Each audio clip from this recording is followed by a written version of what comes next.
Hello friends, welcome to Nisha's life style. இன்றைக்கி என்னோடய பிரதர்ஸோட lunch பாக்ஸுக்கு கர்நாடகாவில் ஸ்பெஷலான மைசூர் மசால் தோசை தான் செஞ்சுருந்தேன். அது எப்படி செஞ்சேன்னு பார்க்கலாமா? இதுக்கு ஒரு பேனில் 2 டீஸ்பூன் எண்ணெய் போட்டுக்கோங்க. எண்ணெய் காஞ்ச உடனே 1/4 டீஸ்பூன் கடுகு போட்டு கடுகு பொரிஞ்சதுக்கப்புறம் 1/2 டீஸ்பூன் கடலைப்பருப்பு, 1/2 டீஸ்பூன் உளுத்தம்பருப்பு ரெண்டுமே பொரிஞ்சு வந்ததுக்கப்புறம் கொஞ்சமாக கருவேப்பிலை, 5 பச்சை மிளகாவை நீளமாக கட் பண்ணி இது ரெண்டுமே சேர்த்துக்கலாம். இப்போ இது கொஞ்ச நேரம் ஃப்ரை ஆகணும். அதுக்கப்புறம் 3 வெங்காயத்தை நீளமாக கட் பண்ணி வச்சுருக்கேன். அதுவும் இப்போ போட்டு இப்போ இதை எண்ணெயிலேயே நல்லா வதக்கிக்கலாம். வெங்காயம் சீக்கிரமாக வதங்காது. ஸோ அதனால் நான் இப்போவே உப்பு போட்டுக்கிறேன். உப்பு தேவையான அளவுக்கு போட்டுக்கோங்க. உப்பு போட்டு வதக்குனதுக்கப்புறம் 1/2 டீஸ்பூன் இஞ்சி பூண்டு பேஸ்ட் போட்டு அதுவும் பச்சை வாசனை போகிற வரைக்கும் வதக்கிக்கலாம்.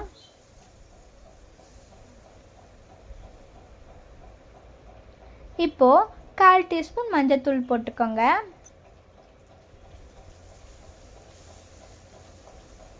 அதுக்கப்புறம் வேக வச்ச உருளைக்கிழங்குல தோலெல்லாம் எடுத்துட்டு அதை இந்த மாதிரி குட்டி குட்டியாக கட் பண்ணி போட்டுக்கோங்க. இல்லாட்டி கையிலேயே பிசைஞ்சு அதையும் சேர்த்துட்டு இப்போ நல்லா மிக்ஸ் பண்ணி விட்டுக்கலாம்.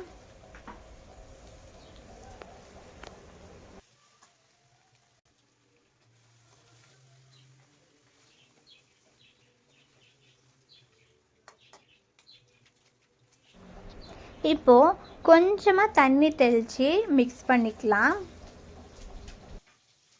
அவ்வளோதான், ரெடி ஆகிடுச்சு நம்ம உருளைக்கிழங்கு பொரியல். இப்போ லாஸ்ட்டாக கொத்தமல்லி கொஞ்சமாக போட்டு மிக்ஸ் பண்ணிவிட்டு கேஸ் ஆஃப் பண்ணிவிடுங்க. அவ்வளோதான். இப்போ நெக்ஸ்ட்டு தோசையில் அந்த ரெட் சட்னி போடுவாங்க. அது எப்படி பண்ணுறதுன்னு பார்க்கலாம். அதுக்கு சூடான தண்ணியில் ஒரு 5-6 காஞ்ச மிளகாய் கொஞ்சம் நேரம் ஊற வச்சுட்டு அதுக்கப்புறம் அதை மிக்ஸி ஜாரில் போட்டுக்கலாம். அப்புறம் ஒரு 4 பல் பூண்டு, நம்ம காஞ்ச மிளகா ஊற வச்சுருந்தோம் இல்லையா, அதுலேருந்து கொஞ்சமாக தண்ணி ஊற்றிக்கலாம்.